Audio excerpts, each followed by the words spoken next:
मस्ती के मूड में रहिएगा, आनंद के मूड में रहिएगा। अभी हाल में कुंभ का मेला संपन्न हुआ। कुंभ के मेले में आप भी गए होंगे, सब गए थे। मैं और हमारा मित्र विजय विद्रोही हम दोनों नहीं गए। हम दोनों इसलिए नहीं गए क्योंकि लाखों की भीड़, वहां भीड़ देख के उब जाते, स्नान विस्नान तो रह जाता ना, हम मोनालिसा की आंखों में डूब जाते हैं। वाह इसलिए हम दोनों गए नहीं। क्या मतलब, सब समय का खेल है विजय भाई, सब समय का खेल है। कोई पास तो कोई फेल है, सब समय का खेल है। इस पार से उस पार हो गई, देखते देखते तड़ी पार हो गई, और समय ने क्या साथ दिया उसका यार, वो माला बेचते बेचते स्टार हो गई। वाह पहली बार कमाल। आज आपके यहाँ आने का सौभाग्य प्राप्त हुआ है। मैंने योगेश भाई सबसे कहा था, मैंने कहा यार रतलाम के श्रोता कैसे सुनते हैं, जरा मुझे बता दीजिएगा। इन्होंने कहा कि बहुत ही सीधे साधे सहज सरल लोग हैं, अपने मस्ती में जीते हैं और 30 नंबर पीते हैं। ना कोई चिंता, ना कोई पीड़ा, ना कोई भरम, एक बीड़ी फंसाई के सब समस्या खत्म। जय। अच्छा, कोरोना काल के बाद में आप और हम अगर मान लो आप सुनने के लिए यहाँ, 3 लहर के बाद में आप सुनने के लिए यहाँ हैं, हम सुनाने के लिए अगर यहाँ पर हैं, तो दोस्तों इससे बड़ी सौभाग्य की बात मैं चाहता हूँ कि कुछ हो नहीं सकती। एक बार अपने सम्मान में जरा जोरदार तालियां बजा लीजिए। क्या दौर था यार वो, जरा याद करना क्या दौर था वो। पंकज भैया अब मतलब खुद ही खुद से वादा कर लेते हैं, एक ठोस इरादा कर लेते हैं, तालियां बजाने का मत कहो, आज सादा कर लेते हैं। सादा ही कर लेंगे, कहीं नहीं। मैं ये कह रहा था कि वो कोरोना क्या था, कोरोना पड़ोसी बीमार है पर उसकी तरफ झांकते नहीं थे, हाँपते थे पर खांसते नहीं थे। चीन के वुहान शहर से निकलकर बड़े बड़े शहरों को चीरकर मेरे छोटे से गांव में जब कोरोना आया विजय भाई, तो वो 2 लेडीज आपस में बात कर रही। अब देसी मस्ती का आनंद लेना। वो कोरोना जब पहली बार मेरे गांव में आया तो 2 लेडीज आपस में बात कर रही। वो पहली एक दूसरे से पूछ रही है कि कई दरी मालूम पड़ी, तो दूसरी बोली कि नहीं नहीं कई मालूम नहीं पड़ी, कई व्यो। अरे बोले कई कई व्यो, बोले बुढ़िया ग्लाडिन कोरोना व्यो है। और वो जो दूसरी महिला जिसको नहीं पता यार, जिसको मालूम ही नहीं बेचारे को यार कि क्या हुआ, उसने जैसे कहा कि क्या हुआ, बोले कहीं नहीं हुआ, बुढ़िया ग्लाडिन कोरोना व्यो है। वो दूसरी महिला जिसको नहीं मालूम कि यार ये कोरोना होता क्या है, वो दूसरी महिला ने जैसे ही सुना कि क्या हुआ, बोले बुढ़िया ग्लाडिन कोरोना व्यो है। वो दूसरी महिला बोली, बोले वो हाउ रहे हो भाई, व्याह ना 8-10 साल हो गया था, खूब मान मंगत करी, खूब अस्पताल दौड़िया, आयुर्वेदिक इलाज भी करायो, भगवान अबे जाइन हुणी बापड़ी ने अबे जाइन कोरोना दियो, भगवान कोरोना ने जीव तो रख जे, ऐसा जीवता रखा भगवान की सोगन, ऐसा जीवता रखा कि 5 साल हो गया वो कोरोना मरने का नाम ही नहीं ले लिया है। मैं तो क्या आधा नहीं बच्चों को पढ़ाता हूँ स्कूल में, 22 साल हो गए बच्चों को पढ़ाते पढ़ाते, एक भी स्टूडेंट बेरोजगार नहीं, एक भी स्टूडेंट बेरोजगार नहीं। कोई भंगार खरीद रहा है, कोई सोसाइटी में गेहूं तोड़ रहा है, कोई मारवाड़ के बुंगड़े बेच रहा है, जैसे तैसे मजदूरी कर कर परिवार का पालन पोषण कर रहे हैं। जैसे तैसे कोई भंगार खरीद रहा, कोई सोसाइटी में गेहूं तोड़ रहा, कोई मारवाड़ के बुंगड़े बेच रहा, जैसे तैसे मजदूरी कर कर परिवार का पालन पोषण कर रहे हैं। इस बात का बहुत दुख है।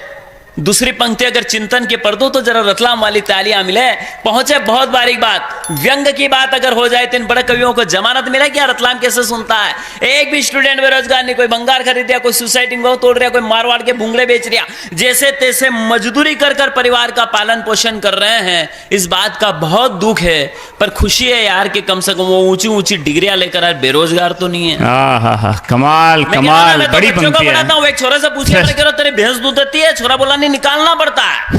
वो पड़ोस में एक बच्चा रो रहा था, वो पड़ोस में एक बच्चा रो रहा था। मैंने आदरणीय का फोन आया, बोला यार पंकज भाई हमारे रतलाम कवि सम्मेलन में आना यार, सभी कवियों को हम ज्यादा पैसा नहीं दे रहे हैं, सबको प्रेम में ही बुला रहे हैं, तो आप भी यार प्रेम में आ जाना। तो मैं आपसे हाथ जोड़ के निवेदन करता हूं कि अगली बार आप प्रेम में न बुलाएं, क्योंकि हमारे मालवा में कहावत है कि ज्यादा प्रेम में फिर कीड़ा पड़े।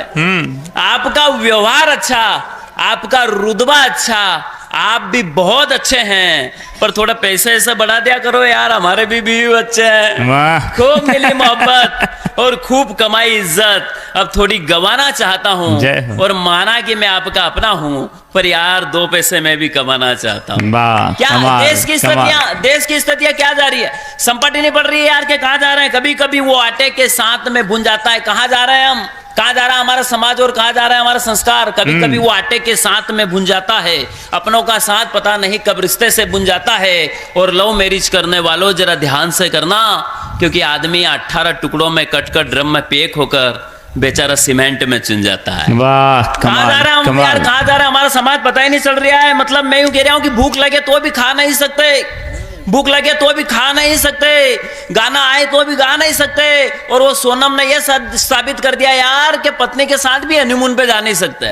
वो मेरी पत्नी एक दिन मेरे कहने लगी कि यार ताजमहल बादशाह शाहजहां ने मुमताज की याद में ताजमहल बनवाया था, आप मेरी याद में क्या बनाओगे? पत्नी बड़ा सब्जेक्ट खतरनाक। और मैंने कहा यार तू मेरे को छोड़ के कहां जा रही? बोला नहीं आप तो ये बताओ। और मैंने कहा भारतीय पति पत्नी 7 जन्म में भी अलग नहीं हो सकती। अरे बोले मैं नहीं जानती, आप तो ये बताओ कि बादशाह शाहजहां ने पत्नी की याद में ताजमहल बनवाया था, आप मेरी याद में क्या बनाओगे? मैंने कहा नुकदी पूरी ठंडो राई तो यही बन रही है अपना इधर तो। क्या बात करें यार, क्या ये प्यार। मैं कह रहा हूं मेरे यहाँ तो बच्चे तक कविता करते हैं। बड़े सवेरे मुर्गा बोला, चिड़ियों ने अपना मुंह खोला। मैंने कहा फिर? बोले मुर्गा फिर बोला तो लोगों ने बिस्तर छोड़ा। मैंने कहा फिर? बोले फिर क्या हुआ सर? फिर एक मोटरसाइकिल वाला निकला। मैंने कहा फिर? बोले फिर मुर्गा आज तक नहीं बोला। तो ये आनंद है, ये देसी मस्ती। मैंने कहा ना धनंजय भाई ने कितनी जोर शोर से कविता सुनी। मैंने धनंजय भाई की आदरणीय योगेश भैया कविता सुनी तो मैंने भी देशभक्ति जागृत हो गई। और दर्शन को सुन के तो और जागृत हो जाती है। तो मैं भी एक दिन घर गया, मैंने इधर का सामान इधर फेंक दिया, कह रहा पाकिस्तान काट दूंगा, मार दूंगा, फाड़ दूंगा, सामने तो आज से जमीन में गाड़ दूंगा। इधर का सामान इधर फेंक रिया, इधर का सामान इधर फेंक रिया। इतने देर में मेरा छोरे ने देख लिया तो दौड़ा दौड़ा गया। बोला दादी दादी। बोले क्या हुआ बेटा? बोलो कहीं नहीं, पापा ने फिर से मेहंदीपुर बालाजी ले जाना पड़ेगा। ये आनंद है, ये मस्ती है। प्यार इश्क मोहब्बत की क्या बात कर रहा है, करता ही नहीं हूँ। आजकल तो सोना बाबू वाला प्यार चालू हो गया छोरों में, पता ही नहीं चलता है यार। फेसबुक वाला प्यार चालू हो गया विजय भाई, पता ही नहीं चलता मतलब कि कहाँ क्या कर रहा है। वो किसी के मुस्कुराने मात्र से भरम हो जाता है। फेसबुक से शुरू होता है और ओयो में जाकर खत्म हो जाता है। बैलेंस डाला था सोना बाबू वाला जो मैं तो एक संदेश देता है। कवि सम्मेलन ये आयोजित क्यों करा रहे हैं? ये संस्कारों से परिचित कराता है, संस्कृति से परिचित कराता है, एक संदेश देता है। इस तेजाजी मेले में जहां पर वो तेजाजी महाराज जो एक लोक देवता है, और हमारा यह सौभाग्य है कि हम उन्हें एक लोक देवता नहीं बल्कि अपने इष्ट देवता के रूप में मनाते हैं। उन तेजाजी महाराज के सम्मान में इस मेले को हम आयोजित कर रहे हैं। हाथों में मुकद्दर की लकीर बन गई, लकीरों के दम पर ही तकदीर बन गई।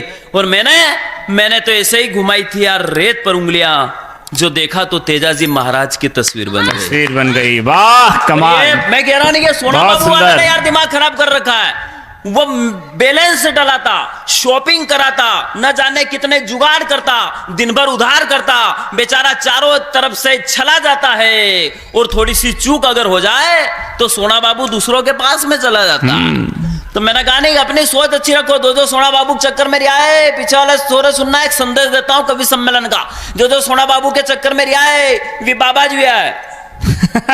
मैं कह रहा हूं कवि सम्मेलन एक संदेश देता है। और आज इस कवि सम्मेलन से मैं केवल इतना संदेश देना चाहता हूं कि हमारे घर के आसपास जितने भी बुजुर्ग दिखे यार, हम उनका सम्मान करें। जय हो। बहुत दुख होता है जब उन्हें बूढ़े डोकरे कहते हैं। बूढ़े डोकरे किए कि हमारे बुजुर्गों की जब तौहीन होती है बहुत। मैं कह रहा हूं हमारे बुजुर्ग क्या है, वैज्ञानिक है। इस बड़े मंच से मैं सिद्ध करता हूं, सम्मानित धनसक जी मुल्तानी बैठे हैं, मैं उनकी पावन उपस्थिति में सिद्ध करता हूं इस बड़े मंच से कि बुजुर्ग वैज्ञानिक है। कल से कोई बुजुर्ग देखे तो कहना वैज्ञानिक है। देश में बहुत वैज्ञानिक हुए, माननीय आर्यभट्ट, चरक, वेंकट रमन, वीसी राव, जगदीश चंद्र बसु, माननीय एपीजे अब्दुल कलाम, विक्रम अली, सलीम अली, विक्रम साराभाई, जितने भी वैज्ञानिक है उस सब में अगर बड़े वैज्ञानिक अगर कोई है विजय भाई तो वो है हमारे ये बुजुर्ग। क्योंकि ये 4 दिन पहले नहीं है ये, क्योंकि ये 4 दिन पहले घोषणा कर देते हैं कि नाना कल पानी आवेगा यार, मार गोड़ो दुखी ये मस्ती आनंद है। आज मैं गमेगा ना अपने देसी मस्ती का तो तोड़ी नहीं। माना कि देश में 4 धाम है, पर मालवा मस्ती का पहला नाम है। हमारे यहाँ की मस्ती जो है ना बड़ी अद्भुत मस्ती है। मैं आपको कह कवि सम्मेलन क्या है, ये कवि सम्मेलन जैसे ये यहाँ से कोई बोल रहे हैं, यहाँ से कोई सुन रहे हैं, यहाँ से कोई देख रहे हैं, कोई देखते हैं, कोई बोलते हैं, कोई सुनते हैं, कोई इधर उधर की फेंकते हैं। पर मेरे को एक बात समझ में नहीं आई यार कि ये गुप्त रोग विशेषज्ञ पुराने बस स्टैंड के पीछे क्यों बैठते हैं। मैं कह रहा हूं नहीं कि माना कि देश में 4 धाम है, पर मालवा मस्ती का पहला नाम है। हमारे यहाँ की मस्ती, हंसते रहिए, मुस्कुराते रहिए, ना पैसा लगता है ना खर्चा लगता है। हंसते रहिए, मुस्कुराते रहिए, बड़ा अच्छा लगता है। मैंने तो ये जैसे मैंने अपनी गर्लफ्रेंड से कहा कि सो रही हो तो नींदे भेजो। देखो कितनी अच्छी सोच और कितने अच्छे विचार यार मेरे। मेरा दर्शन के प्रति भी मेरे बहुत अच्छे विचार। ये छोटा भाई मेरा, मैं तो हमेशा कहता हूं कि प्रभु भगवान कभी दुख न दे दर्शन को, मेरे को भले दुखों का पहाड़ दे दे, नई साइकिल पे घूमे दर्शन, मेरे को भले टूटी फूटी कार दे दे। हमारी सोच अच्छी होना चाहिए, हमारे विचार अच्छे होना चाहिए। जिसकी जितनी अच्छी सोच, अपने विचार अच्छे होना चाहिए, अपनी सोच अच्छी होना चाहिए। जिससे जैसी जिसकी सोच वो सचमुच वैसा है। रतलाम के प्यारे श्रोताओं, अगली पंक्ति अगर फिर से चिंतन की पढ़ दूं तो बड़े कवियों की, ये समझो इन बड़े कवियों की भूमिका में खड़ा हूं। चुटकुले में 50 सुना सकता हूं, मैं 2-4 मिनट अच्छी बातें करूंगा तो मुझे भी बड़ी आत्मिक शांति मिलेगी। जैसी जिसकी सोच वो सचमुच वैसा है, और जिसके पास पैसा है मत पूछो कि तू कैसा है। कैसा है, टूट जाता है वो रिश्ता बहुत सुंदर। गरीबी में, मुफलिसी में, जो बहुत खास होता है, और गैर भी अपने हो जाते हैं जब पैसा पास हो जाता है। महापौर जी, घर पूछना है हालचाल, हालचाल ही अगर पूछना है तो थोड़ा सलीके से पूछो। हालचाल ही अगर पूछना है तो थोड़ा सलीके से पूछो।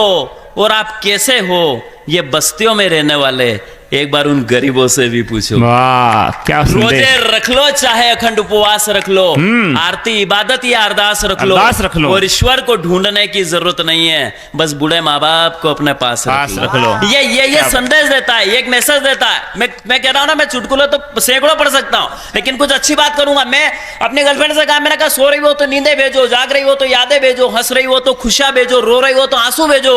छोरी उधर से बोली कि ठिबड़ा साफ कर रही हूं, एठवाड़ा भेजो।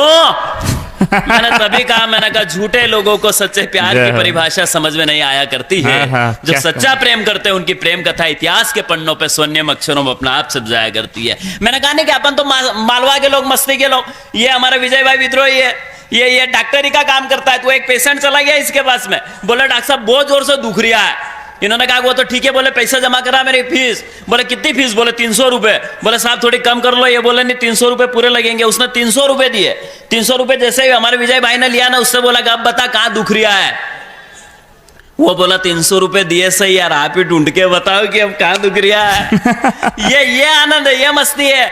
हमारे विजय भाई ने बहुत अच्छी बात कही थी शुरुआत जब हुई तब, कि यार 22 जनवरी का वो दिन कैसे भूल सकते हैं। हम बहुत सौभाग्यशाली लोग हैं। हमारे पूर्वजों ने कहा है कि 500 वर्षों का सेवा का, त्याग का, तपस्या का अभियान काम आया है। हमने प्रभु श्री राम लला को अपने धाम में विराजित करते हुए देखा है। तब कहना चाहता हूं कि रोजे रख लो, चाहे अखंड उपवास रख लो। मैं मतलब ये कहना चाह रहा था आपसे कि 500 वर्षों के सेवा का, त्याग का, तपस्या का अभियान है। और मैं तो इतना ही जानता हूं यार कि जब तक राम है तब तक हिंदुस्तान है। वाह कमाल, जब तक राम है। छोटी सी कविता गौ माता के सम्मान में बजा देता, सुना देता हूं 1 मिनट की कविता। सभी कवियों का अपना क्रम, एक बार तालियां बजा दीजिए। मैं गौ माता की एक छोटी सी कविता आपको सुना देता हूं। स्वागत। कि संस्कृति की संरक्षिका, प्रकृति का वरदान है गौ माता, सभ्यता की संगठिका, जनमानस का कल्याण है गौ माता, संतों का सत, ऋषि का जप, योगी का मान, महात्मा का ध्यान है गौ माता, ईश्वर की कृति महान, पुण्य का सारा जहान है गौ माता। क्या कहना, आओ उसकी वंदना करें जो बहुत सहज है, सरल है, न कोई दर्प न अभिमान है। आओ उसकी वंदना करे गीता मानस उपनिषद में जिसका मान है, सम्मान है। आओ उसकी वंदना करें शास्त्रों में बताया जिसे सबसे बड़ा दान है।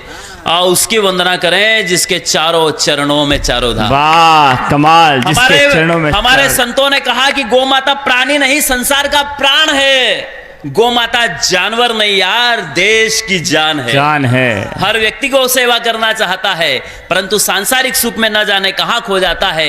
लेकिन जिस घर में गौ माता का वास होता है वो घर ग्रह दोष पीड़ा वास्तु से मुक्त हो जाता है। क्या गति होगी उनकी यार, जिन्होंने चांदी के चंद टुकड़ों के खातिर, जरा कविता की तालियां उठे अब, क्या गति होगी उनकी जिन्होंने चांदी के चंद टुकड़ों के खातिर उसकी शान, उसकी पहचान शर्मसार कर दी। मैं प्रणाम करता हूं गोकुल के उस विशाल हृदय बाबा नंद को जिन्होंने 2 लाख गायें दान कर दी। वाह कमाल। गरीब और लाचार गैया निज दिन काटी जा रही है। चिंतन की पंक्तियां सुने और मुझे विदा दीजिएगा कि गरीब और लाचार गैया निज दिन काटी जा रही है। जीवन भर अमृत पिलाने वाली देखो कैसी गति पा रही है। काल के समय की या समय में ही काल की कैसी मनहूस घड़ी है। कसाईयों के बीच में गौ माता घायल सी पड़ी है। बहुत हो चुका अत्याचार, बहुत हो चुका। आप भी अगर यही चाहते हैं कि यार यही संदेश, यही मैसेज ऊपर तक जाना चाहिए तो आपका आदेश मिले और विदाई की तालियां मुझे दीजिएगा कि बहुत हो चुका अत्याचार उस मुख प्राणी पर। उसे और न बूचड़ खानों में शोषित करो, शोषित करो। मोदी जी अच्छे दिन आए या ना आए, गौ माता को कम से कम राष्ट्र माता